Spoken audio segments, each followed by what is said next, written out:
Donc bonjour à toutes et tous, je suis ravi de vous accueillir. Thomas Ruiz, je suis président de la SFEPM.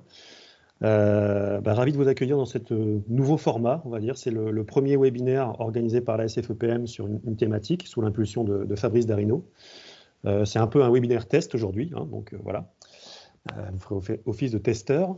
On espère qu'il y en aura d'autres avec d'autres thématiques. On ne sait pas encore lesquelles, mais on va y réfléchir en tout cas. Donc, je remercie déjà Fabrice pour sa proposition de faire ce webinaire sur les zoonoses, risques et prévention. Je ne vais pas parler forcément plus longtemps. Je vais rapidement laisser la parole à Fabrice. Je voulais juste vous préciser 2-3 points techniques pour le déroulé du webinaire. Donc, ce webinaire est enregistré puisque on va le diffuser par la suite. Il sera accessible sur le site de la SFEPM et sur la chaîne YouTube.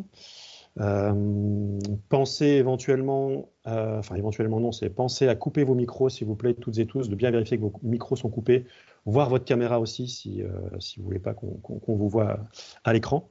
On va procéder comme ça, comme on est assez nombreux, c'est déjà intéressant, on est à plus de 48 participants là. Je propose Fabrice en fait que tu déroules tout ton diaporama et ensuite on va se laisser un quart d'heure, 20 minutes pour des questions. Donc, gardez bien en tête pendant le déroulé toutes vos questions, puisqu'il n'y a pas de chat. Enfin, en tout cas, je n'ai pas accès au chat là. Donc, notez bien vos questions pendant tout le déroulé, et puis on fera ça à l'oral, à la suite du diaporama, avec le petit onglet main levée si vous voulez prendre la parole pour une question. Donc, vraiment à la fin du diaporama, il y a une quarantaine de diapositives, à peu près. Donc, on va essayer de ne pas dépasser 1 heure 10, 15 maximum pour ce webinaire, pour ne pas prendre trop de temps pour tout le monde, et garder quand même de la place aux questions et aux discussions. Je n'en dis pas plus. Fabrice, je te laisse la main, et bon webinaire à tous. Eh bien, merci Thomas. Donc, j'espère que tout le monde m'entend bien. Je vais lancer le diaporama. Alors,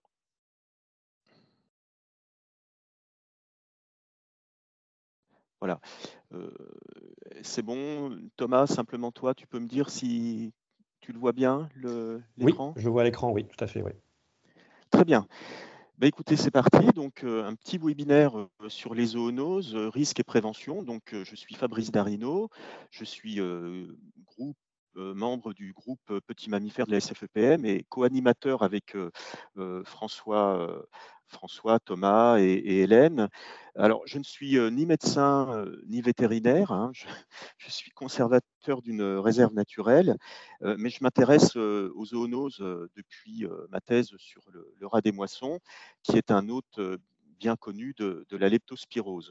Donc j'ai voulu en savoir davantage et de fil en aiguille, je me suis aperçu qu'il y avait vraiment un sujet qui nous concernait tous, les naturalistes. Alors je vois que parmi nous, là, dans l'assistance, il y a de véritables médecins et de véritables vétérinaires. Donc je vous demande toute votre indulgence pour la qualité de ma présentation. Fabrice, alors juste... Oui, j'allais dire la même chose que toi, Thomas. Oui. Ouais. Est-ce que tu peux mettre ton écran en diaporama parce que là, tu es en mode non diaporama.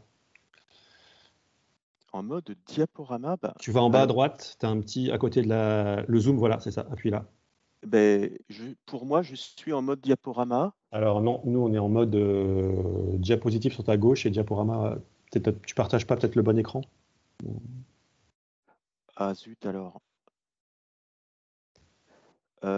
Là, qu'est-ce que vous voyez? Est-ce que vous voyez à gauche, là, il y a toute une... Vous voyez quand je change là de diapo ou pas?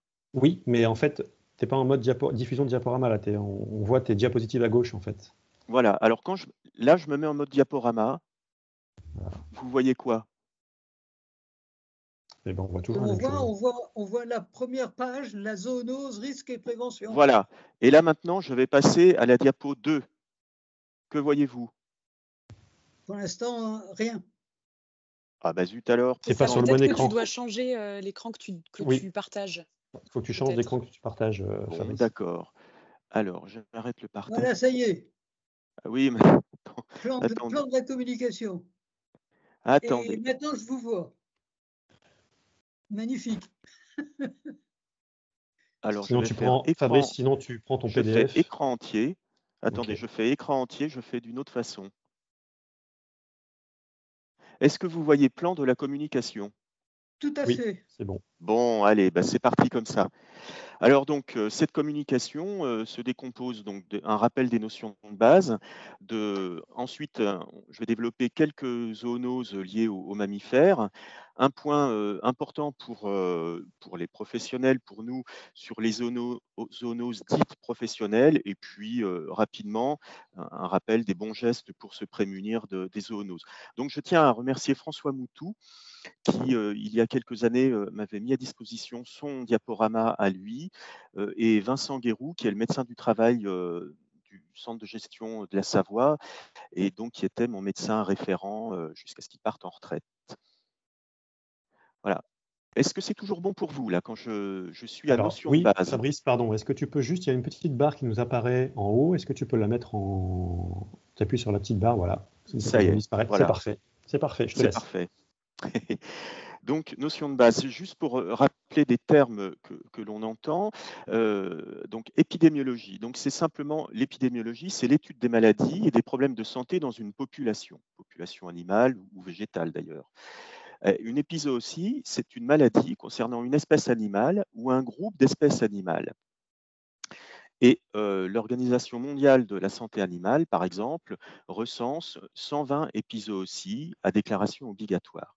Donc là-dedans, on peut bien sûr parler de grippe aviaire, peste porcine africaine, brucellose, des choses qu'on connaît par ailleurs.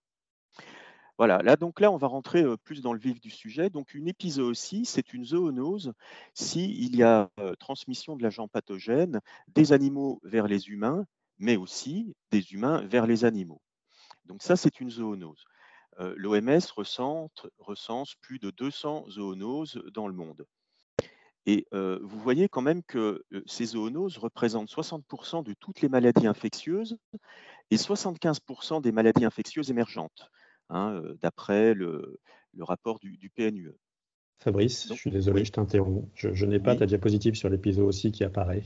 On est toujours sur la notion de base, en tout cas de mon côté. Ah, bah écoutez, moi je ne sais pas quoi faire là. Pareil. Je ne sais pas quoi faire parce que là, Est-ce là, que éventuellement tu peux ouvrir un PDF? ouais, d'accord, Tu partages ton PDF en grand écran d'accord, et je pense que ça passera mieux, je pense, au niveau tout à fait. technique. Je suis désolé.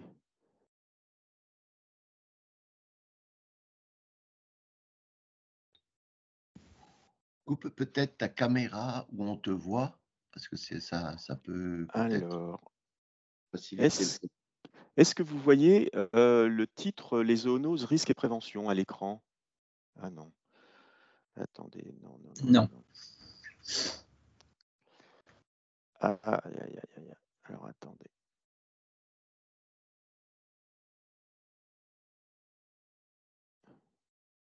Sélectionner, je fais l'écran entier. Attendez, excusez-moi, hein, je n'ai pas l'habitude de Teams. Est-ce que vous voyez la page Les zoonoses, risques et prévention? On ne voit rien du tout. Oh non. Aussi.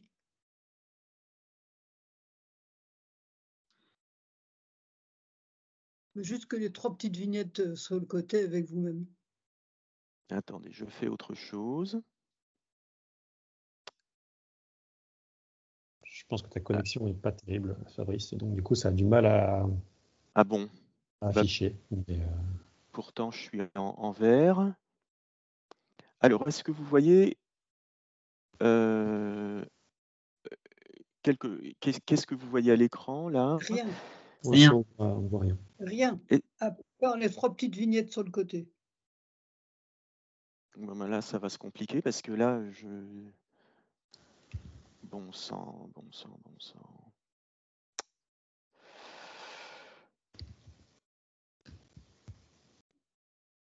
Alors, j'arrête le partage. Je rouvre le bac de partage.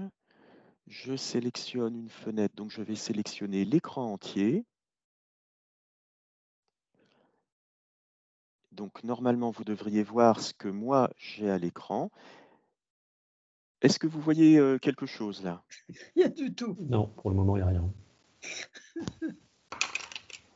Ah, je suis désolé.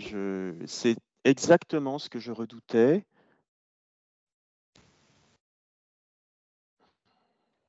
Fabrice, est-ce que tu n'as pas la possibilité d'envoyer ton fichier à quelqu'un qui, lui, le passerait? Alors, Thomas, tu l'as Oui, et Cécile aussi. Vous l'avez. Je vais partager. Je Ouais. prends la main. Je suis désolé, je ne sais pas faire. Pas de souci. Alors, attends. Il faut juste que je fasse 2-3 manips là.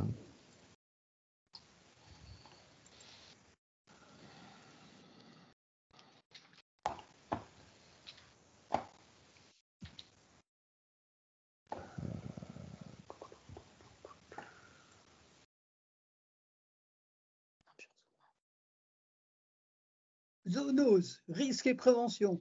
Ah bah voilà.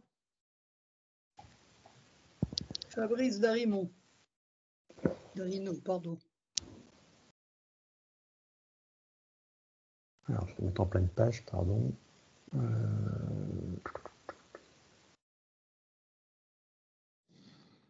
Voilà. Est-ce que tout le monde voit? Oui. Oui. Oui. Ok. Moi, je Alors, Il n'y a nous pas de étions dire, mais arrivés. président, c'est autre chose. Hein.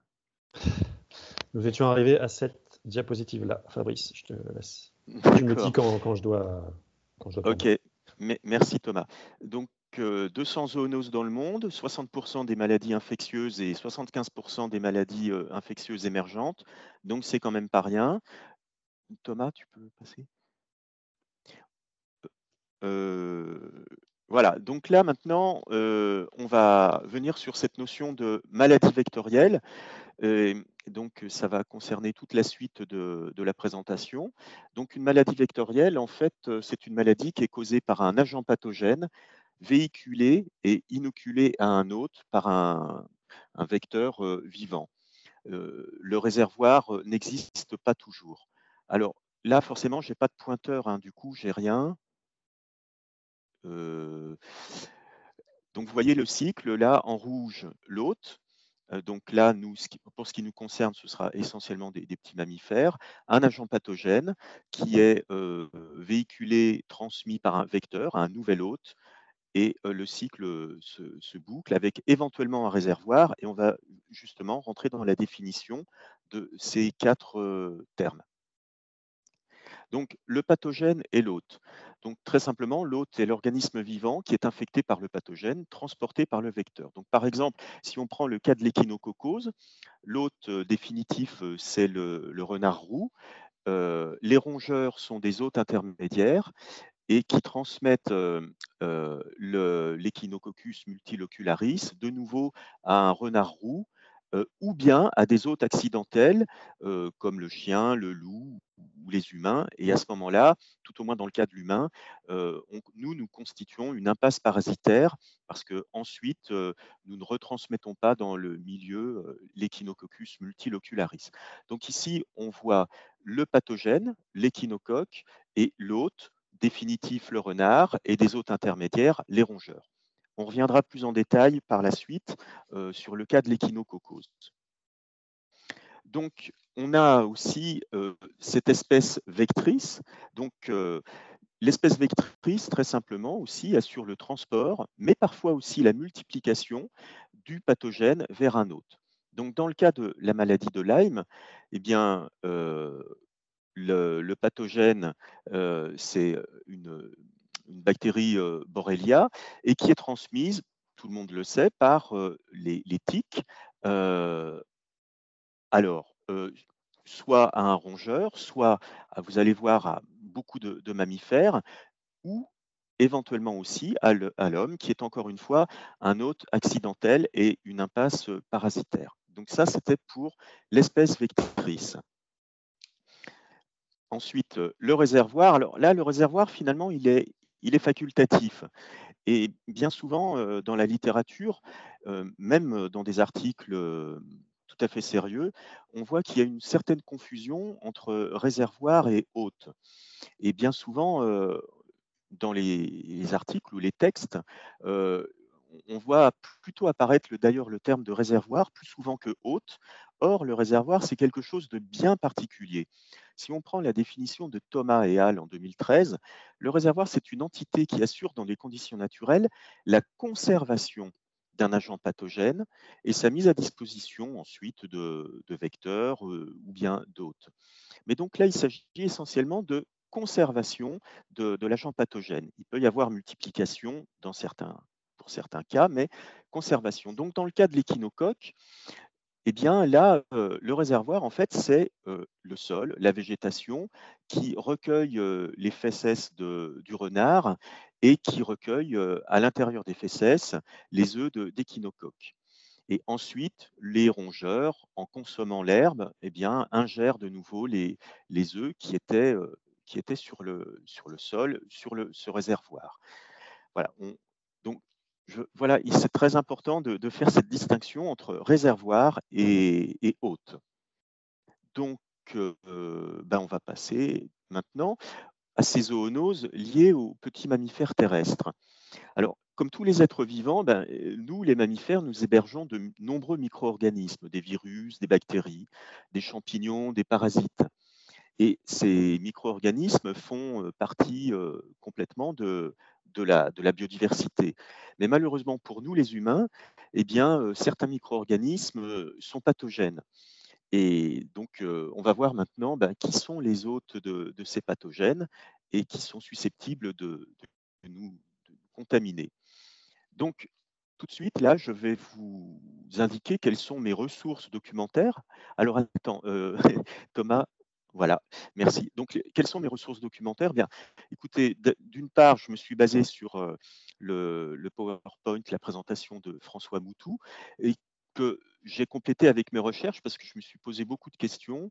Donc, vous voyez qu'il y a pas mal d'organismes internationaux ou nationaux qui apportent énormément d'informations.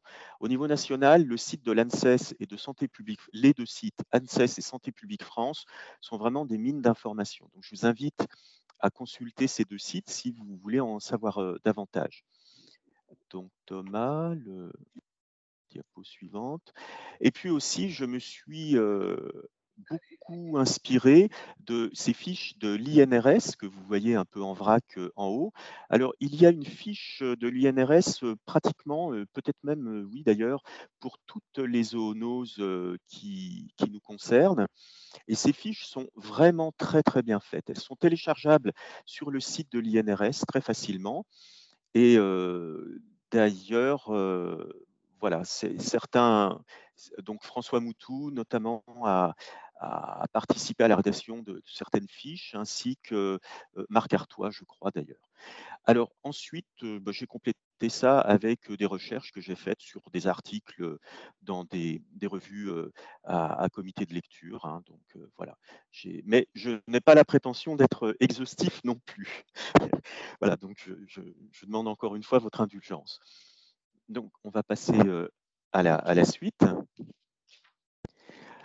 Parmi les ressources documentaires, oui, j'allais l'oublier, celle-ci, eh bien, il y a aussi ce guide pratique pour l'étude des petits mammifères terrestres qui vient de paraître à la SFEPM.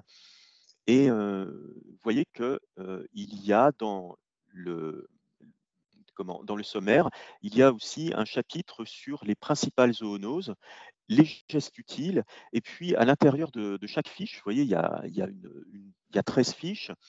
Eh bien, souvent, à l'intérieur des fiches, il y a un rappel des bonnes pratiques pour se prémunir de ces zoonoses. Voilà. Donc, ce guide est téléchargeable sur le site de la SFEPM. Donc, les rongeurs, des hôtes efficaces pour les zoonoses. Donc, effectivement, beaucoup de rongeurs sont responsables de zoonoses, comme on le verra plus tard, plus en détail. Donc, juste un petit rappel, donc, en métropole, on compte 30 espèces de rongeurs réparties en 4 familles, les chryssétidés, les muridés, les suridés et les glirridés. Et les zoonoses sont assez bien étudiées chez les chryssétidés et les muridés, parce que forcément, il y a d'une part des espèces qui ont un intérêt agricole ou pour l'élevage, enfin agricole, et puis d'autre part, on est très en contact avec certaines de ces espèces. Voilà. Ensuite, les zoonoses sont moins étudiés chez les suridés et les gliridés, où s'il y a un nombre moins important d'espèces. Donc ensuite, alors chez les eulipotifles, on a ces espèces réparties en 3 familles, les sauricidés, les talpidés, les erinacéidés. Donc le rôle des eulipotifles comme hôtes de pathogènes est moins connu, c'est moins étudié.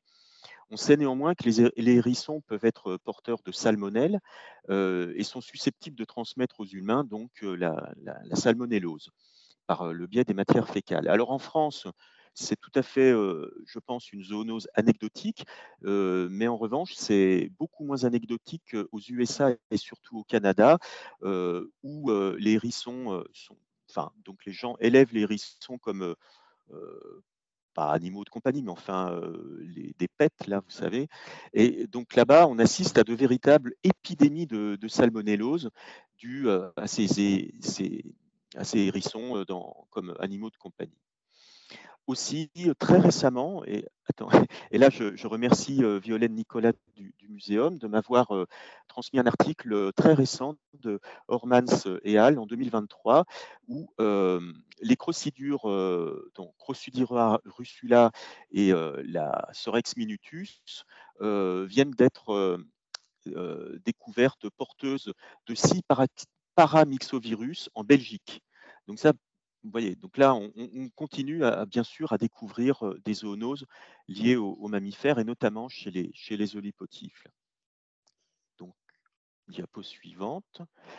Alors, chez les autres mammifères sauvages, là on était plutôt chez les petits mammifères, eh bien, les 2/3 des zoonoses liées aux cervidés et aux sangliers, donc là, vous voyez, il y a 33 zoonoses potentiellement liées aux cervidés et aux sangliers. Donc là, c'est un article ou peut-être même une thèse vétérinaire de Richaume en 2019.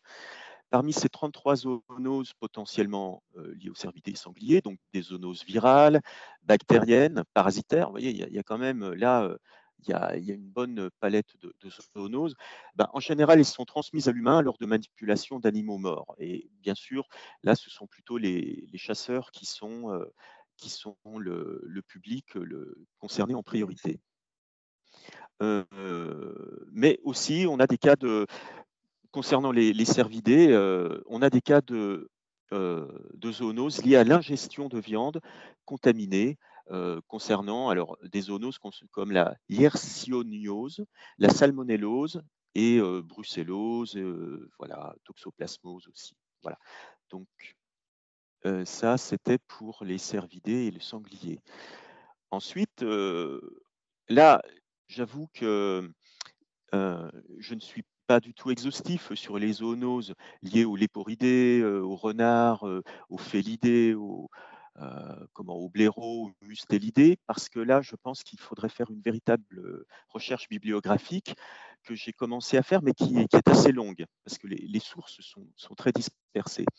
Mais vous voyez par exemple que les lièvres, les lapins sont responsables de la tularemie, brucellose porcine, et oui, brucellose porcine, Brucella suisse, la tuberculose bovine, et oui, tuberculose bovine chez les léporidés, dystomatose hépatilio-biliaire, alors ne me demandez pas, là je ne sais pas ce que c'est. Le renard, bien sûr, est vecteur de l'échinococcose alvéolaire. Alors la gale sarcoptique, en fait, j'ai regardé, mais bon, s'il y a des vétérinaires parmi vous, peut-être vous me contredirez, mais a priori, l'homme ne permet pas le développement, la multiplication du Sarcoptès scabiei, qui est un petit acarien. Donc, a priori, cette gale sarcoptique, qui est vraiment un fléau pour les renards, même si parfois on voit que c'est une zoonose pour l'homme, a priori, il n'y a pas de cas vraiment, enfin, j'ai pas vu qu'il y ait de cas avérés en France. La rage, alors la rage, eh bien, elle a disparu de France en 1998 et donc la France est déclarée indemne de rage actuellement. Alors, en faisant des recherches, je me suis aperçu que les félidés sont les hôtes définitifs de la toxoplasmose, enfin du Toxoplasma gondii. On y reviendra plus tard, mais voilà, donc là, c'était un peu une surprise pour moi. Et parmi les félidés, le lynx peut être porteur de toxoplasmose. La tuberculose bovine. Pardon? Le chat. Quelqu'un? Oui, bien sûr, les félidés, le chat sauvage, chat domestique, oui, bien sûr. Alors, bien sûr, on a le cas du blaireau qui est porteur de la tuberculose bovine avec ces terribles abattages massifs, hein, notamment en Angleterre. Bon, on y reviendra peut-être enfin, non, d'ailleurs, on n'y reviendra pas en détail, mais voilà, donc tout le monde le sait, le blaireau porteur de cette zoonose, tuberculose bovine. Ensuite, chez les mustélidés, c'est un peu plus compliqué. Là, j'avoue que j'ai pas eu le temps de faire suffisamment de recherches. En tout état de cause, il n'y a pas beaucoup d'études qui concernent les zoonoses liées aux mustélidés. J'ai constaté qu'ils peuvent être porteurs de leptospirose, mais probablement d'autres zoonoses, certainement. Donc ensuite, voilà, alors bien sûr, parmi les mammifères, les chiroptères qui représentent un réservoir de plusieurs lissavirus, donc des virus de la rage. Et j'ai vu chez Wursch et collègues en 2021, donc ces auteurs estiment que c'est probablement à partir des virus de chauve-souris que la rage est passée aux mammifères terrestres. Mais bon, la grande diversité de ces virus rabiques chez les chiroptères, a priori, ne représente pas un risque très important pour la santé publique, parce que les contacts entre humains et chauves-souris sont rares, enfin, là, tout au moins en métropole. Donc, bien sûr, ce sont nos amis chiroptérologues qui sont probablement les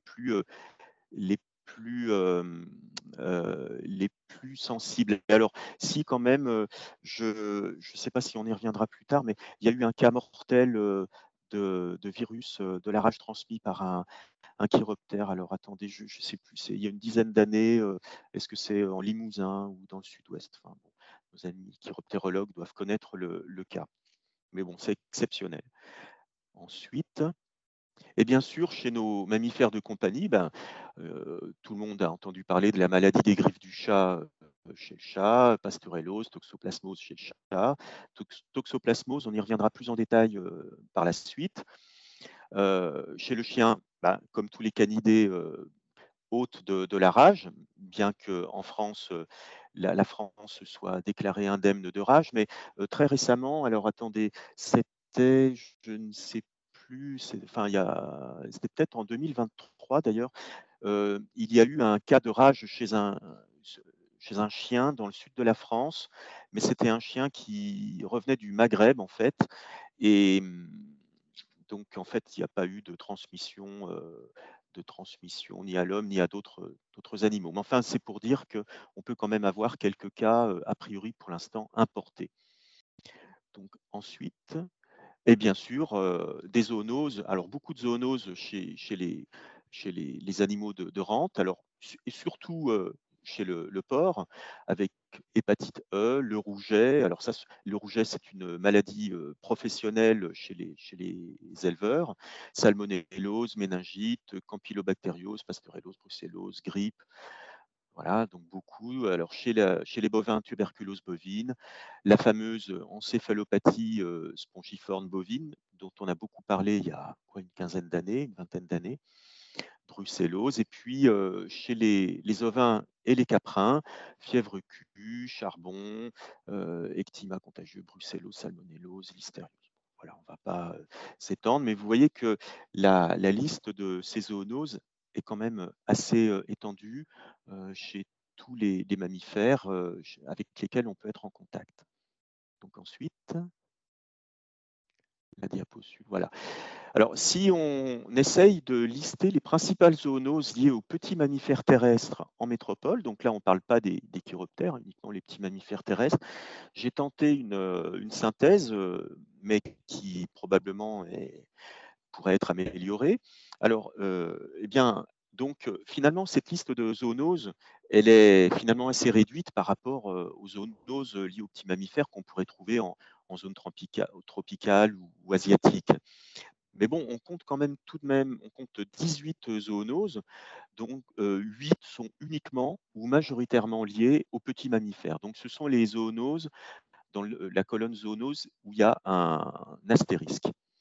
Alors, en France métropolitaine, on compte 7 zoonoses virales, si on accepte la rage, 8 zoonoses bactériennes, donc pareil, si on accepte la peste, qui a disparu au début du XXe siècle en France, une zoonose due à un protozoaire, une zoonose due à un protiste unicellulaire et une zoonose due à un ver plat, un cestode.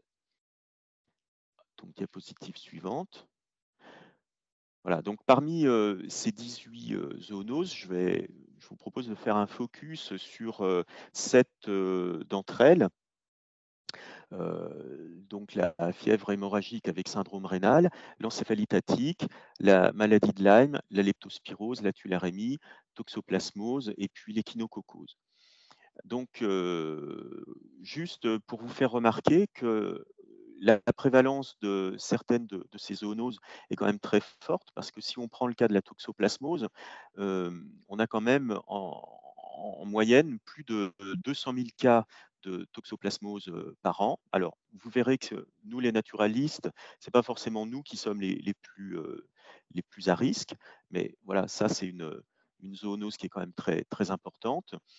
Alors, la deuxième zoonose chez les liés aux petits mammifères en nombre de cas, maintenant, c'est la maladie de Lyme avec plus de 68 000 cas diagnostiqués en 2020. Et parmi ces 68 000 cas, 710 hospitalisations. Donc ça, c'est une source de Santé publique France. Donc ça, c'est la deuxième zoonose la plus importante. Et puis ensuite, on a la leptospirose avec à peu près 600 cas par an. Et puis ensuite, des zoonoses moins importantes, comme la fièvre hémorragique avec syndrome rénal, la tularemie. Mais ça, on est très concerné, donc ça, je ferai un détail là-dessus. L'encéphalite attique et puis l'échinococose. Donc voilà. Alors là, on va, si vous voulez bien, on va rentrer dans le détail de ces 7 zoonoses. Et puis, si je vois que c'est trop long, eh bien, peut-être je supprimerai la toxoplasmose. Enfin, on verra. Bon, on va faire quand même très succinct. Donc, cette fièvre hémorragique avec syndrome rénal, dont l'agent pathogène, c'est un hantavirus, Pumala. Donc, on recense 140 taxons chez ces hantavirus sur tous les continents. Et chaque taxon viral est associé généralement à une seule espèce d'hôte, qui peuvent inclure des rongeurs, des insectivores, enfin des olipotifles et des chauves-souris. Alors, sur le continent européen, on recense 4 espèces d'hantavirus qui sont zoonotiques. Donc, le fameux virus Pumala, responsable de la fièvre hémorragique, mais aussi le virus Séoul, dont l'hôte définitif est le rat sur mulot. Alors, en France, il n'y a pas de cas, enfin, moi, je n'ai pas vu qu'il y ait de cas de zoonose due au virus Séoul, mais ailleurs en Europe, oui. Le virus Dobrava à Belgrade, dont l'hôte définitif sont les mulots, et le virus Tula, dont l'hôte définitif est le campagnol des champs. Donc nous, en métropole, on est concerné a priori que par l'hantavirus Pumala. Donc vous voyez à gauche, là, sur la carte, que ce virus Pumala est présent essentiellement dans le quart nord-est de la France. Donc l'hôte, c'est le campagnol roussâtre, ça c'est l'hôte définitif, le campagnol roussâtre. A priori, il n'y a pas d'autres hôtes campagnols qui ont été identifiés comme hôtes de ce virus. Et malheureusement, nous, les hommes, nous sommes un hôte accidentel. Et la transmission se fait par inhalation d'aérosols contenant le virus et qui proviennent d'excréments, de l'urine ou de la salive de ces campagnols roussâtres infectés. Alors, inhalation de ces aérosols, tout simplement, par exemple, en rangeant des tas de bois où ces petits campagnols auraient pu se développer, ou bien aussi en nettoyant d'anciennes granges ou d'anciennes habitations où des campagnols roussâtres auraient pu faire leur déjection souillée par ce virus. Alors, diapositive suivante. Cette fièvre hémorragique avec syndrome rénal, finalement, en général, on guérit généralement sans séquelles en quelques semaines. Alors au départ, on a vous allez voir souvent, c'est le cas avec ces virus, souvent au départ, on n'a pas vraiment de symptômes. Pendant quelques temps, une semaine ou plus, on n'a pas vraiment de symptômes. Puis ensuite, plutôt des symptômes grippaux avec fièvre, frissons, maux de tête, douleurs diffuses, musculaires. Voilà. Et c'est là où, dans quelques cas, il peut y avoir atteinte rénale et parfois très grave. Mais bon, alors là, il n'y a pas de traitement hein, pour l'instant et il n'y a pas de vaccin. Donc, vous voyez, c'est assez problématique et ça va être la recommandation que je vais faire tout au long de cette présentation. C'est que pour nous, les naturalistes qui sommes en contact avec ces petits mammifères, bien, quand on a un syndrome grippal, quand on a l'impression qu'on n'est pas bien, on a de la fièvre, on va voir le médecin, ben, systématiquement quand même, il faut signaler au médecin que on manipule des petits mammifères, voilà, et ça peut peut-être l'aiguiller sur d'autres choses qu'une simple grippe annuelle, influenza, voilà. Alors là, donc, pas de médicaments et pas de traitement ni de vaccin. Et alors, attends, juste, oui, vous voyez en haut à droite, il est indiqué maladie professionnelle. Donc ça, on y reviendra à la fin. Qu'est-ce que c'est qu'une maladie professionnelle? Donc voilà, une zoonose professionnelle. Voilà. Encéphalitatique. Donc là, l'agent pathogène, c'est le virus tick-borne encéphalitis. Je n'ai pas trouvé de nom latin pour ce virus. C'est un virus de la famille des flaviridés. Et pour l'instant, c'est un virus qui est réparti plutôt dans l'est de la France, même si vous voyez là, il est apparemment dans la Loire, il y aurait quelques cas, et qui nous arrive de Pologne et d'Allemagne, je crois. Enfin, ça, je ne suis plus vraiment sûr. Donc les hôtes de ce virus tick-borne encéphalitis sont les petits mammifères au sens large et aussi de nombreux autres mammifères sauvages ou domestiques, des oiseaux, des reptiles, qui peuvent être aussi des hôtes accidentels.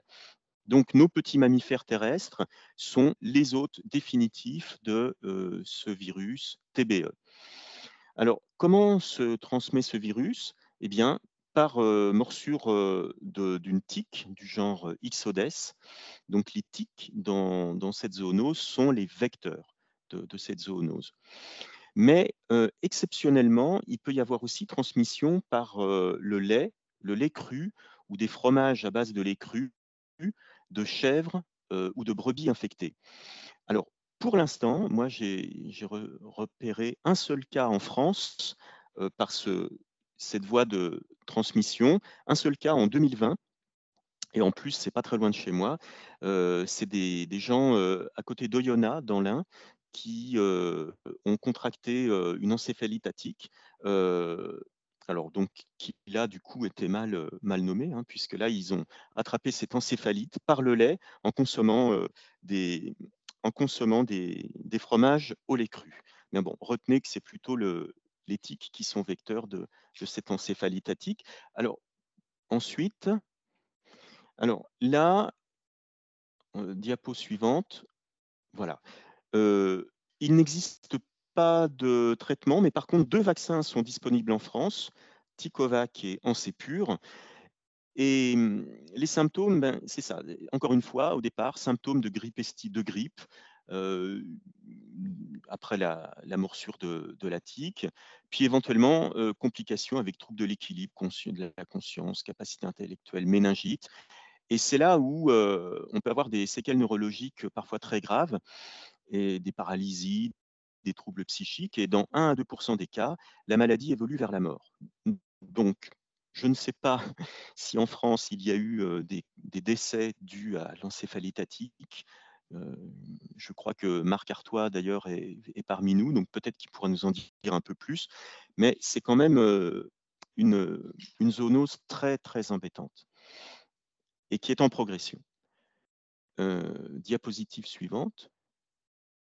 Alors, la maladie de Lyme que tout le monde connaît maintenant, donc l'agent pathogène, c'est une bactérie du genre Borrelia, alors essentiellement Borrelia burgdorferi en France métropolitaine, mais bon, il y a 3 espèces de Borrelia qui sont identifiées comme responsables de la maladie de Lyme chez l'homme. Il y a Borrelia garini, Borrelia afzeli et donc cette fameuse burgdorferi. Donc la maladie de Lyme, en fait, elle porte ce nom d'après les villes de Lyme et Old Lyme, 2 villes donc des États-Unis, où cette zoonose a été signalée pour la première fois en 1975, voilà, dans l'État du Connecticut. Donc la répartition de la maladie de Lyme aujourd'hui, eh bien, concerne toute la France, mais avec une prévalence quand même plus forte dans l'Est et dans le centre de la France. Vous voyez, ça c'est la carte qu'on a à gauche. Alors, les hôtes de cette maladie de Lyme, ben, c'est en fait de très nombreux mammifères sauvages, les cervidés, les sangliers, les renards, petits mammifères.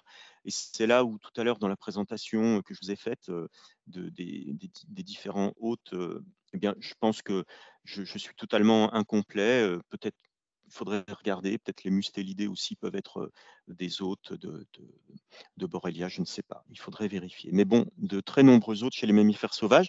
Et nous, les humains, nous sommes des hôtes accidentels et nous constituons une impasse parasitaire, une impasse épidémiologique. Alors, la transmission, tout le monde le sait, c'est par des morsures de tiques du genre Ixodes, morsures de ces tiques à tout leur stade de développement. Mais il n'y a pas de transmission d'homme à homme. Alors, diapositive suivante. On voit ici l'importance des carnivores dans la régulation de cette maladie de Lyme. Et donc là, c'est un article qui commence à dater un petit peu de Lévy et collègues en 2012 et qui ont bien montré que les carnivores, en faisant diminuer les populations de rongeurs, eh bien, et donc comme ces rongeurs sont les hôtes de ces Borrelia, eh bien, font diminuer la densité de nymphes de tiques infectées et par là font diminuer la prévalence de la maladie de Lyme chez les humains. Donc, importance des carnivores et notamment des renards dans la prévalence de la maladie de Lyme.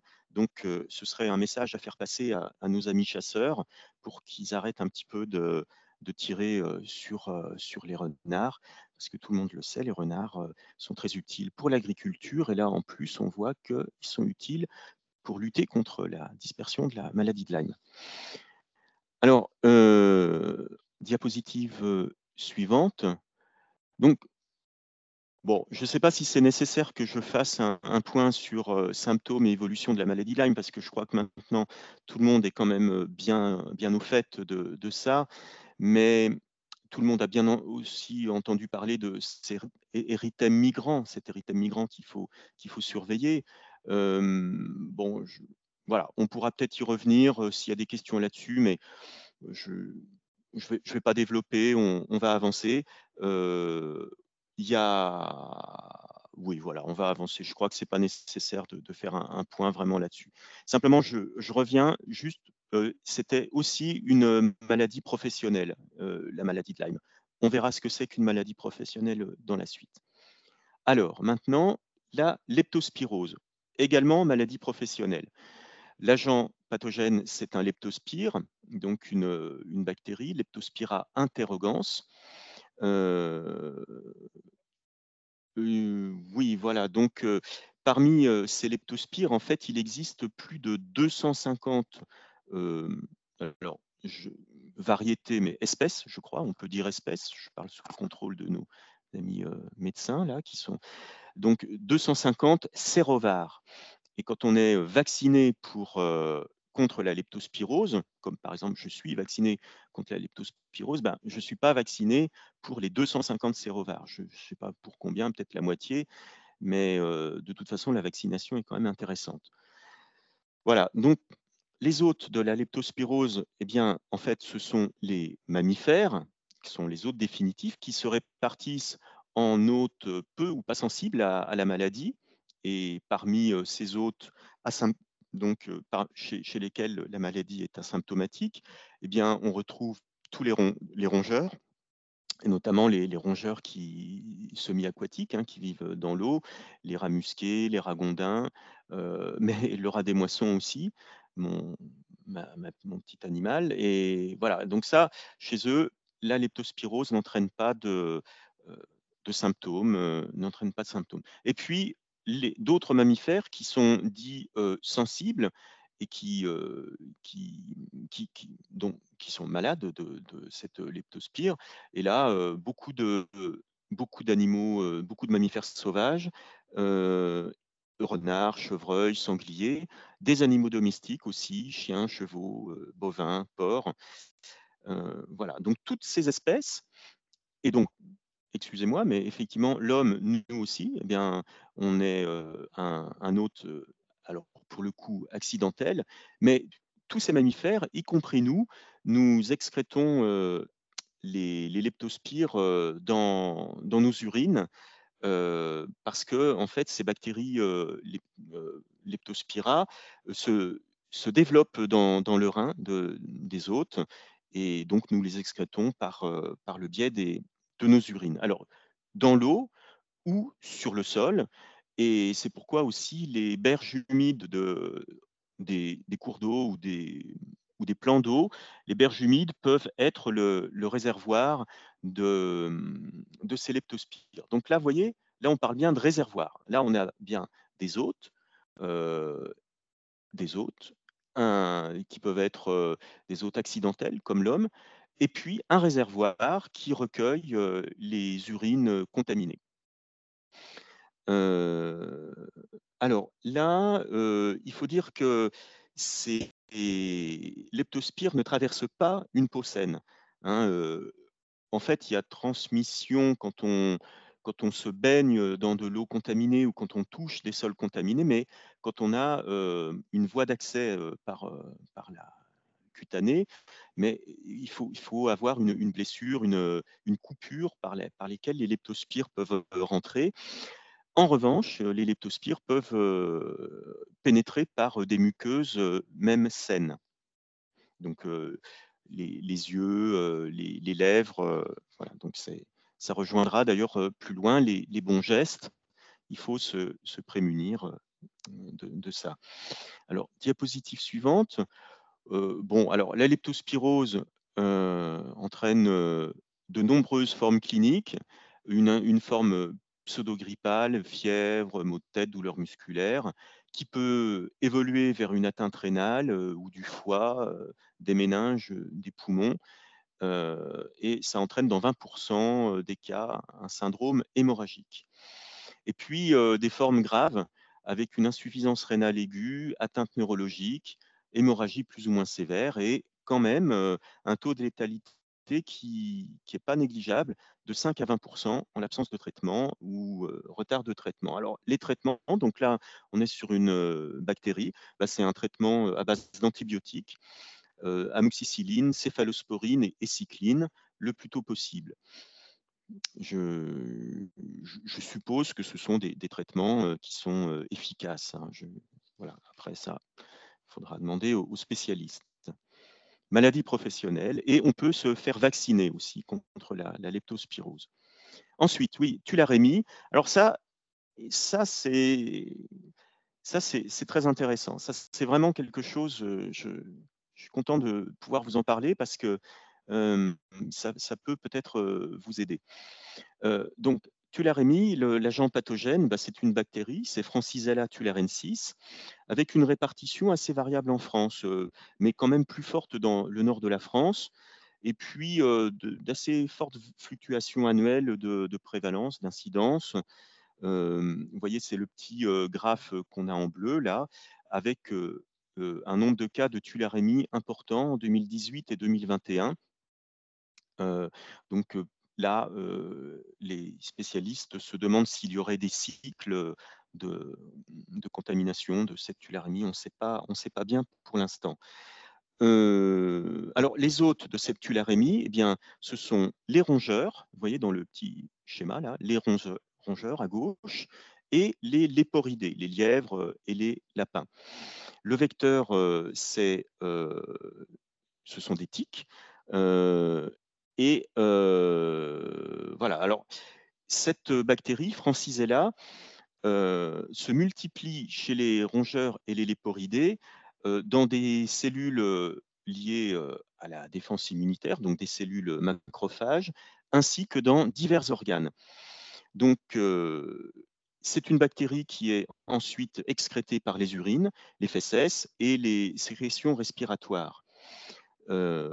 C'est une zoonose, hein, Francisella tularensis, qui peut être mortelle aussi pour les rongeurs et les léporidés. Donc, ce sont des hôtes définitifs, mais qui, cette fois-ci, sont sensibles à la maladie. Donc, nous, les humains, eh bien, on peut être contaminé alors, donc, par ces morsures de tiques, bien sûr, mais aussi en consommant des végétaux qui auraient pu être contaminés par les fesses ou l'urine, et aussi en respirant, en inhalant des poussières contaminées.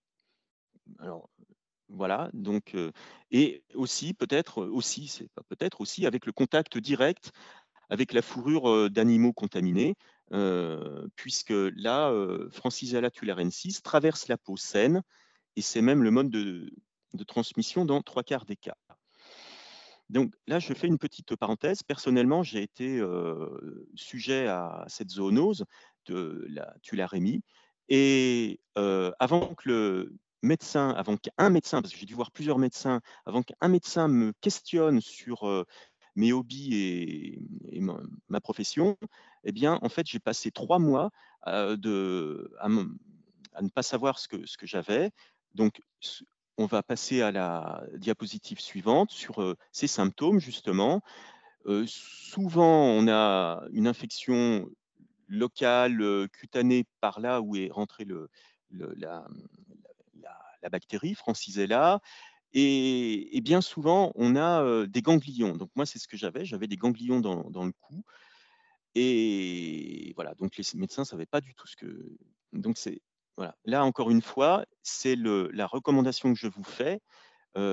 Précisez bien quand vous avez une maladie, enfin des symptômes grippales ou des ganglions, précisez bien ce que vous faites, quoi, comme hobby ou comme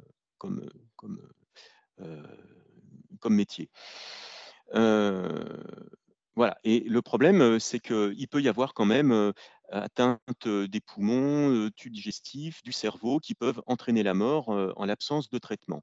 Là aussi, on est en face d'une maladie professionnelle, mais qui peut être traitée, c'est une bactérie qui peut être traitée par des injections de streptomycine ou drainage des abcès quand ils sont trop importants. Voilà. Toxoplasmose. Je vais peut-être faire l'impasse sur la toxoplasmose parce que finalement, nous, naturalistes, on est assez peu concernés. En fait, simplement, comme je vous le disais tout à l'heure, les hôtes définitifs, ce sont les félidés. Donc attention quand même, les personnes qui étudient le lynx, notamment à la SFEPM, eh bien, attention à cette zoonose parce que vous pouvez être contaminé. Là-dessus, je dois dire quand même que la maladie est présente partout dans le monde, et je ne sais plus si c'est l'OMS, quelle est la source, mais 1/3 de la population mondiale est porteur de Toxoplasma gondii. dans le monde. Et en France également, un tiers de la population française en métropole est porteur de Toxoplasma gondii. Alors, souvent, alors c'est comment sous forme d'oocystes qui sont encapsulés dans divers organes, donc ça passe inaperçu. Ça peut être détecté par la recherche d'anticorps, mais c'est très dangereux, surtout pour le fœtus chez les femmes enceintes. Bon, je passe un peu sur la toxoplasmose si on veut laisser du temps aux questions. L'échinococose, oui, c'est le dernier cas. L'échinococose, l'agent pathogène, c'est un ver plat, un cestode, Echinococcus multilocularis. Donc l'hôte définitif, c'est le renard, et plus généralement, on va dire les prédateurs des petits rongeurs qui sont des hôtes intermédiaires. Mais le renard étant un des prédateurs, un des mammifères les plus importants pour les petits mammifères, c'est lui qui représente l'hôte définitif majoritaire. Donc le ver adulte d'Echinocoque se localise dans les intestins et ces œufs sont libérés dans l'environnement par les déjections, et ensuite les petits rongeurs, par exemple, consommant les herbes, la végétation, ingèrent les œufs et se contaminent par l'Echinococcus multilocularis, de même que nous, en consommant des baies ou des végétaux qui auraient pu être souillés par les déjections des renards, on peut ingérer des œufs d'échinocoque. Donc là, c'est une zoonose qui est répartie plutôt dans l'est de la France, je crois, hein, il me semble. Hein. Je ne sais pas si, d'ailleurs, tiens, oui, je ne sais pas si elle est répartie partout en France, d'ailleurs, oui, ça c'est une question. Il existe des médicaments, des antiparasitaires, éventuellement chirurgie des kystes ou ponction des kystes, voilà. Mais c'est une maladie qui peut entraîner le décès s'il n'y a pas de traitement curatif. Voilà, bien. Écoutez, maintenant, on va passer à ce que c'est qu'une zoonose professionnelle. Parce que je me suis aperçu que finalement, les maladies professionnelles, peu de gens savent ce que c'est qu'une maladie professionnelle. Donc, si on revient à une source fiable de l'INRS en avril 2023, une zoonose, ou d'une manière générale une maladie, est dite professionnelle si elle est la conséquence de l'exposition d'un travailleur à un agent zoonotique dans le cadre de son activité professionnelle habituelle et qu'elle figure dans un des tableaux de maladies professionnelles du régime général ou du régime agricole. Vous voyez, c'est quelque chose de très cadré. Donc là, je vous présente les 14 zoonoses professionnelles qui figurent dans le régime général et le régime agricole. Et parmi ces 14 zoonoses professionnelles, en rouge, je vous ai indiqué les zoonoses qui sont liées aux petits mammifères. Donc vous voyez que là, on a 14 zoonoses professionnelles parmi je ne sais plus combien de maladies professionnelles. Il y a tout un tas d'autres maladies professionnelles qui peuvent être liées à l'amiante, qui peuvent être liées, je ne sais pas moi, à des postures dans certains métiers. Enfin, il y a une quantité de maladies reconnues comme professionnelles, mais 14 zoonoses professionnelles.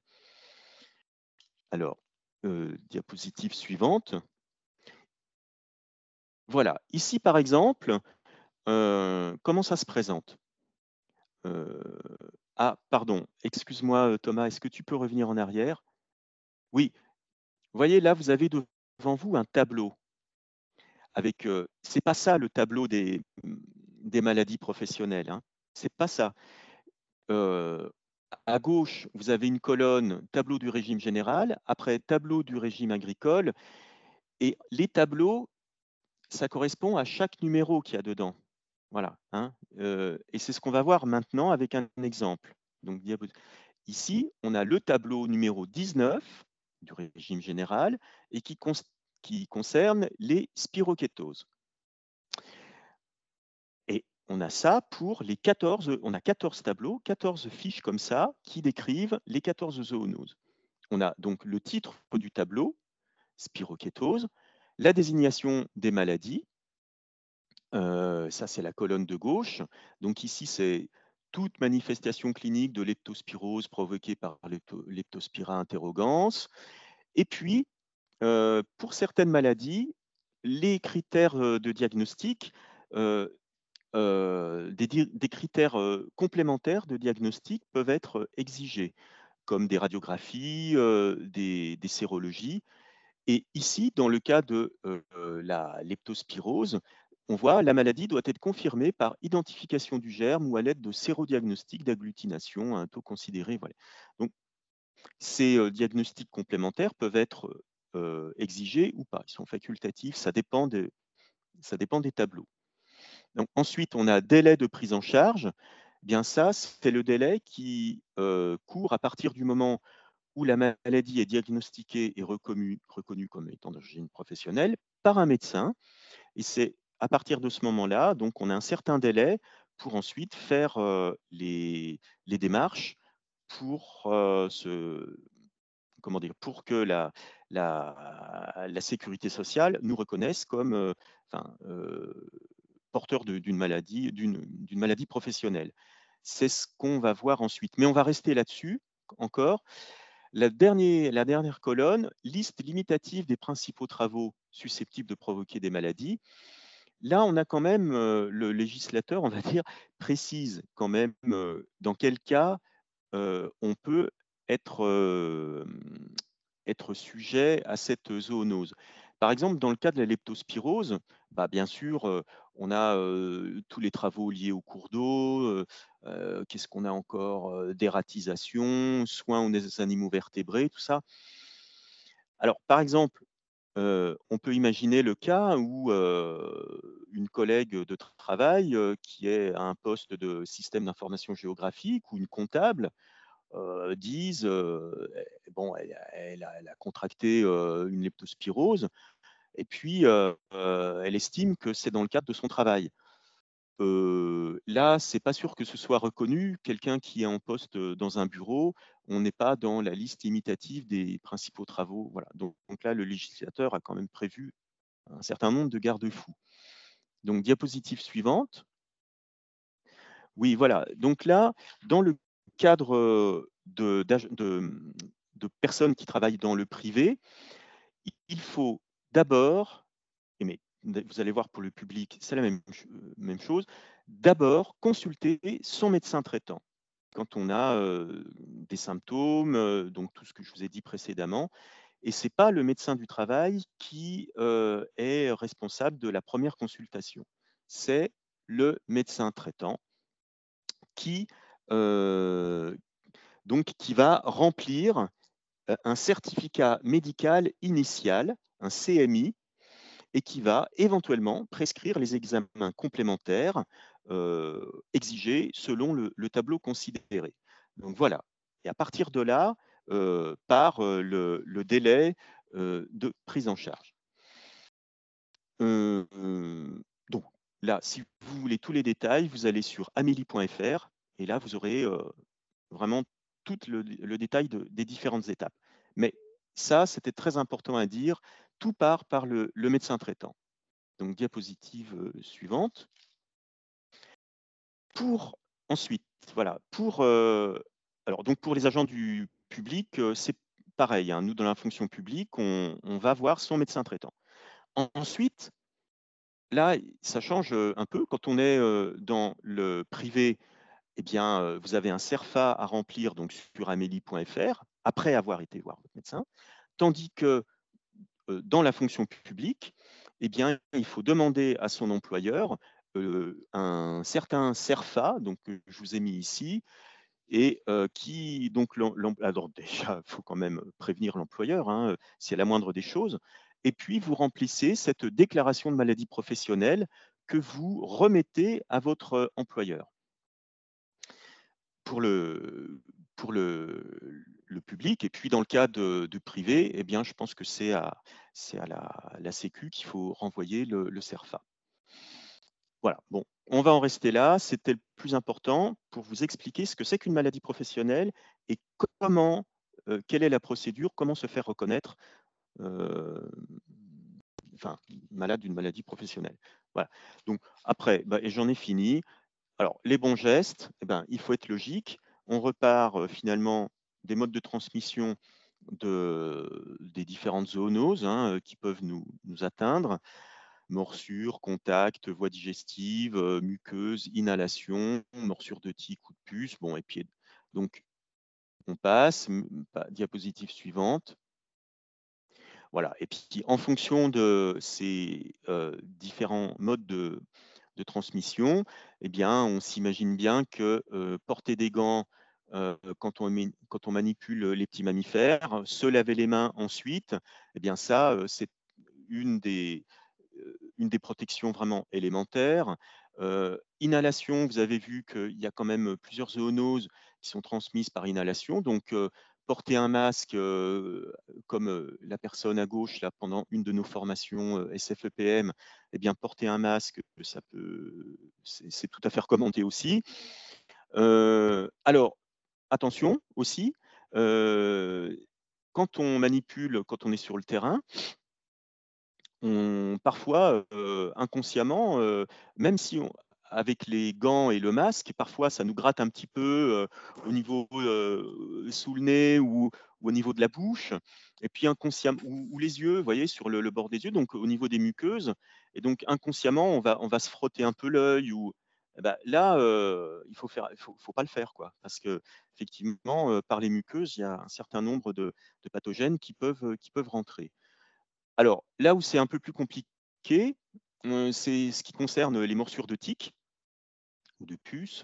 Bien sûr, il y a des répulsifs, mais qui ont un effet plus ou moins limité, et puis qui sont pas forcément, sont quand même des molécules assez puissantes, qui sont pas forcément très bonnes pour la santé. Et puis de toute façon ne sont pas efficaces à 100%. Alors, bien sûr, on recommande de porter des vêtements couvrant bras et jambes, fermés, donc au niveau des poignets, et puis les pantalons mis à l'intérieur des bottes. Mais même ça, ça garantit pas à 100% ça doit diminuer, bien sûr, le risque de morsure de tique, mais c'est pas efficace à 100%. Voilà, donc diapositive. Et puis, bien sûr, une trousse de premier secours. Voilà, donc simplement, c'est pour vous faire un petit rappel. Il existe ce site-là, CITIC, qui étudie les tiques vectrices de zoonoses. Alors, bon, allez voir sur citic.fr, c'est assez facile d'envoyer les tiques qu'on peut trouver sur les animaux ou sur nous-mêmes. Par contre, il ne faut pas s'attendre à avoir un retour individualisé avec l'espèce de tique d'une part, et puis les pathogènes contenus dans cette tique. Non, c'est simplement, on participe à une étude au niveau national, et ensuite il y a des restitutions à l'échelle de la métropole. Voilà, mais bon, je trouvais que c'était intéressant d'en parler. Et puis, dernière diapositive, eh bien, aussi, vous connaissez probablement le réseau Sagir, qui fait un travail formidable sur toutes les pathologies liées à la faune sauvage. Et bon, là, c'est gratuit, il suffit de s'inscrire sur, maintenant, je crois que c'est le site de l'OFB. Mais ça, c'est vraiment, pour nous qui travaillons au contact de la faune sauvage, c'est vraiment très, très instructif. Et voilà, j'en ai fini. Si vous souhaitez, on a encore un peu de temps, on peut s'accorder 10 minutes si vous avez des questions, des remarques, des précisions peut-être à apporter sur la présentation. N'hésitez pas à prendre la parole. Et je vois que Jean-François Desmet a une première question. Oui, bonjour. Oui. J'ai une petite question concernant l'échinococose. lors d'un des premiers, je crois que c'est lors d'un des premiers colloques de la SFEPM dans les années 70-80, il y avait j'ai souvenir d'un toubib, d'un véto qui avait fait sa thèse sur ce sujet, notamment en Haute-Savoie, dans le secteur des glières, etc., torrents de glières, et avait mis en évidence les cycles donc, de transmission de l'échinococose, et notamment il avait mis, je crois que c'était plus qu'une hypothèse, c'était mis en évidence carrément qu'il y avait des cycles domestiques qui étaient apparus, à savoir que plutôt que la maladie passe des campagnols, etc., aux renards, il avait trouvé des cycles qui se faisaient carrément à l'intérieur de maisons par la suite à des contaminations par les animaux domestiques, et ça se faisait entre la souris domestique, le chat et le chien et les personnes. Et je voulais savoir ce qu'il en était, parce que souvent je le cite, surtout auprès de gens qui diabolisent les renards, etc. La nature est tout fourbi. Et je leur dis, attendez, il y a plus de risques presque avec les chats, etc. Quand vous mangez, que vous avez le chat sur les genoux et puis que vous le caressez, etc. Et il peut y avoir transmission par ce biais-là. Est-ce que c'est bien vrai ou pas? Écoute, en tout cas, on est tout à fait dans le cycle classique de l'échinococose, parce qu'en fait, parmi les hôtes définitifs, en fait, il n'y a pas que le renard. Effectivement, il y a tous les prédateurs de ces petits mammifères qui sont des hôtes intermédiaires. Et comme tu le dis bien, ces petits mammifères, ce n'est pas uniquement les campagnols, ça peut être aussi des mulots, ça peut être des souris. Donc oui, ce que tu dis, c'est tout à fait logique. Oui, c'est logique, mais je ne savais pas si ça avait été vérifié, si c'était uniquement une hypothèse ou si on avait pu mettre depuis en évidence effectivement souvent ces cycles et plus vraiment de contact entre les gens avec le renard, mais souvent incriminer plutôt une infestation par le biais du contact avec le chat, par exemple, parce que les renards, c'est quand même pas souvent que les gens croisent un renard jusqu'à…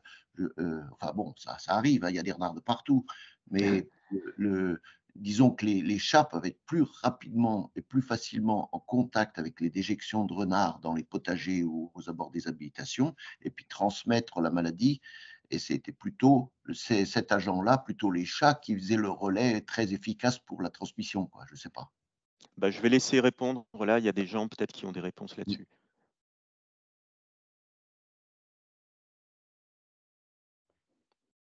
Non, je vois que Gabriel Bertrand veut prendre la parole.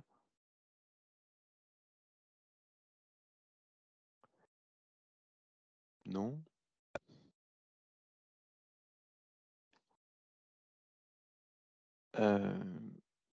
J'entends plus rien là. Ouais, moi, je t'ai bien entendu en tout cas. Merci pour l'écoute. C'est Marc Artois, je peux peut-être dire un mot sur l'échinococose. Bien sûr. Si mes souvenirs sont bons, Jean-François, je crois que c'est une thèse vétérinaire qui avait été faite au Centre d'études sur la rage à l'époque où j'y étais. Il faudrait que je retrouve le nom de l'étudiant, mais… je crois que c'était Conta. Oui, on en est… bon, c'était vraiment les tout débuts de l'apprentissage et de la connaissance de l'échinococose multiloculaire.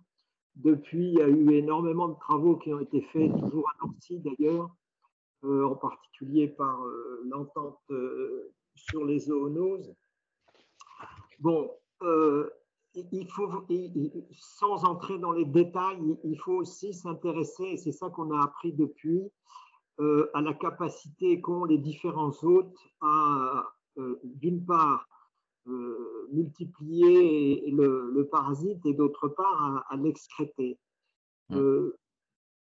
Moi, ça fait quelque temps que je me suis pas remis à jour sur l'échinococose, mais je pourrais le faire rapidement s'il y avait un besoin. Le chat, pour autant que je me souvienne, n'est pas aussi compétent, on va dire, pour transmettre l'échinococose aux humains que le chien. Et pour autant que je sache, la contamination par les chiens qui vont muloter librement dans les champs, voire dans les jardins. Effectivement, il y avait un exemple à l'époque d'un cycle où une famille était contaminée par le chien de la famille qui mulottait. On avait trouvé les campagnols, je ne sais plus lesquels c'était, mais qui étaient bel et bien contaminés dans le jardin. Mais au-delà de l'anecdote, c'est effectivement le chien qui est un véhicule de transmission très important de l'échinococose. Et sinon, il faut quand même se rappeler que c'est une maladie à transmission indirecte, que donc c'est l'environnement souillé par les déjections du renard qui constitue le risque de contamination. Quelquefois, la source de contamination des cas qui sont reçus à l'hôpital n'est pas clairement identifiée, mais c'est sûr qu'il y a un risque qui est lié à l'exposition professionnelle ou par des activités qui mettent en contact avec de la terre souillée. Et bien sûr, il y a l'histoire des pissenlits qui est toujours vraie et qui continue d'imposer de bien laver ses salades de pissenlits. C'est la saison, non, profitez-en, mais lavez bien votre salade. Voilà. D'accord, merci beaucoup. J'en profite pour rebondir là-dessus. Je suis désolée, j'avais un petit problème de micro. Moi, je travaille plutôt en centre de sauvegarde de la faune sauvage et je suis capacitaire, notamment du renard. Donc, on est confronté pas mal à des cas d'échinococose, enfin, justement, à beaucoup de devoir être très précautionneux face à ça. On a quand même, sans vouloir diaboliser l'espèce, eu des études ensuite qui ont montré une corrélation directe entre l'évolution des populations de renards et le nombre de cas humains. Donc, l'incidence sur la faune domestique, elle existe, mais il ne faut pas quand même, en voulant dédiaboliser le renard, aller un peu trop dans le sens inverse. C'est quand même très, très, très lié à l'espèce, les cas d'échinococose, il ne faut pas se mentir. Oui, mais il peut y avoir un relais facilité par les espèces, les espèces domestiques, quoi. C'est ça que je veux dire. Oui, par les canidés, oui. C'est beaucoup moins par les félidés, mais par les canidés, oui, il y a cette possibilité. Notamment, si par exemple, il suffit, moi ça m'est arrivé que mon chien mange des crottes de renard, directement, on peut avoir des problématiques comme ça. D'accord. Si Thomas me l'autorise, parce que c'est une présentation que j'ai déjà fait 2-3 fois, je demande à chaque fois dans l'assistance si les personnes ont déjà été sujettes à une zoonose quelconque. Est-ce que nous pourrions ici demander aux personnes de lever la main, simplement les personnes qui ont été sujettes à une zoonose? Ça serait intéressant. Parmi les, on est combien? 50 et quelques là? Alors là, on en a combien? On en a 4. 4 et moi, ça fait 5. On n'est que 5. 6. 6. Ouais. Bon. OK. À savoir qu'on a quand même aussi beaucoup de sous-diagnostics des zoonoses. Donc, je pense qu'on est beaucoup de personnes à avoir été exposées à des zoonoses sans l'avoir su. Je prends l'exemple d'un de mes amis qui a contacté la leptospirose. Il a mis plus d'1 an parce qu'il était vraiment très, très, très insistant à aller voir des médecins pour être diagnostiqué. Donc, je pense qu'il y a des maladies, enfin des cas, beaucoup de cas à côté desquels on passe. Parce que justement, des fois, les médecins ne sont pas au courant, ne font pas tout de suite penser à l'incidence sauvage, etc. Exactement. Ça, c'est vraiment le grand enseignement. Si on doit retenir une chose, je pense, de cette présentation, c'est toujours, dans un cas un peu suspect, toujours dire à notre médecin traitant quelle est notre activité professionnelle, quels sont nos... Enfin, voilà, est-ce qu'on est en contact avec... Et ça peut vraiment raccourcir le temps d'identification de la maladie, vraiment.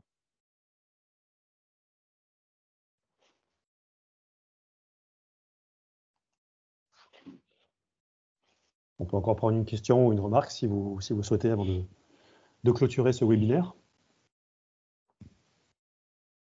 Alors, j'aurais aimé poser une question. Je ne sais pas, j'ai levé la main, mais apparemment, je ne sais pas si ça fonctionne ou pas. Mais en fait, il y a encore des mains levées de la question de Fabrice. D'accord. Alors, j'attends mon tour. Non, mais vas-y, Marc. C'était les mains qui restaient, je pense, de la question de Fabrice, de qui ou avait été contaminé par une maladie. Donc vas-y, c'est Marc, c'est ça, où tu veux poser une question? Non, Jean-Michel Bompard. Mais c'est Jean-Michel Bompard, pardon, excuse-moi. Marc veut parler avant, il n'y a pas de souci. En fait, je relis une question qu'on m'a posée il n'y a pas très longtemps. L'échinocoque résiste donc au suc gastrique du renard, puisqu'après il continue son cycle. Et qu'en est-il quand un rapace, une chouette par exemple, mange un mulot contaminé, un rongeur contaminé, qui recrache une pelote de réjection? Quels sont les risques en manipulant les pelotes de réjection? Alors moi j'ai dit qu'il n'y avait pas de risque, parce qu'a priori il n'y avait pas d'œufs, de choses comme ça, le parasite n'avait pas fini son cycle, mais j'en suis pas totalement sûr. Je ne sais pas.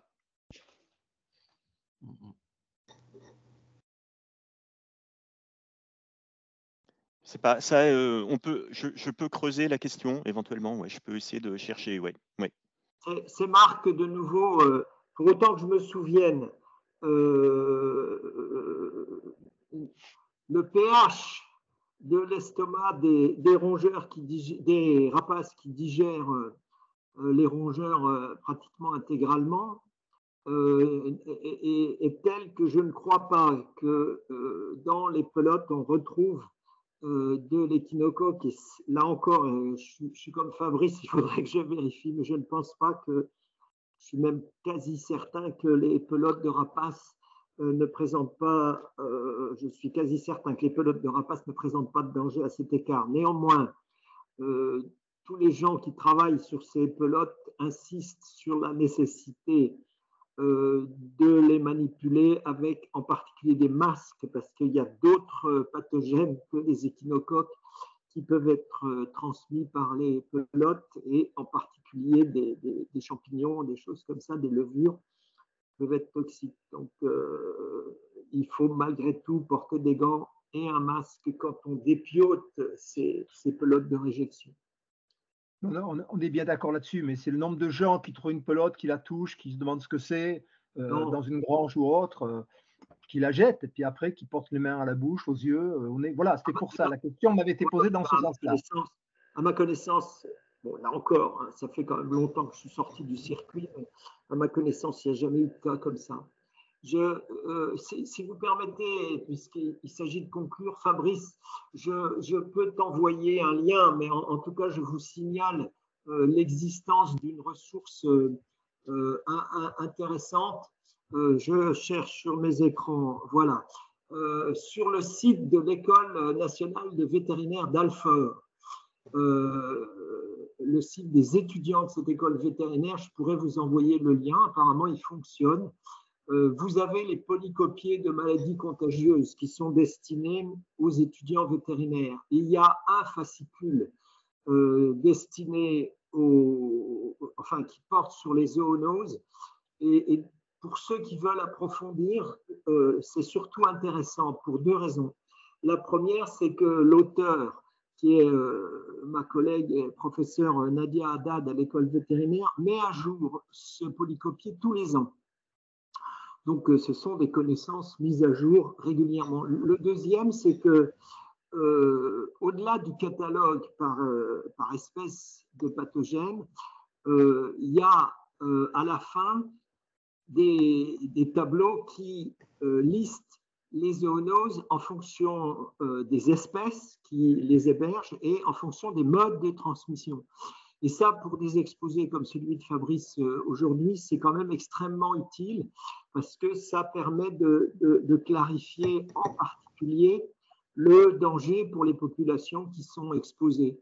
Donc, je peux envoyer le lien à Fabrice qui se chargera ensuite de le répercuter si nécessaire. En réalité, je ne suis pas sûr d'avoir l'adresse mail de Fabrice, donc je vais l'envoyer plutôt à Thomas et ensuite il répercutera si nécessaire.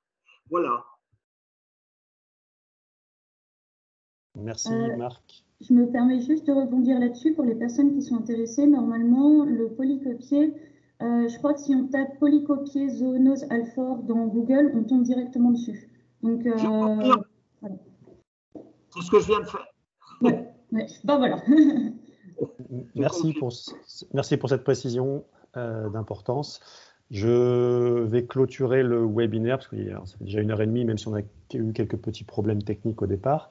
Fabrice, est-ce que tu veux rajouter un mot avant la clôture du webinaire? Non, je remercie tous les participants. J'espère que ça aura été profitable à tous. Voilà. Et ben donc, au nom de la SFEPM, moi je te remercie aussi, Fabrice, de cette initiative.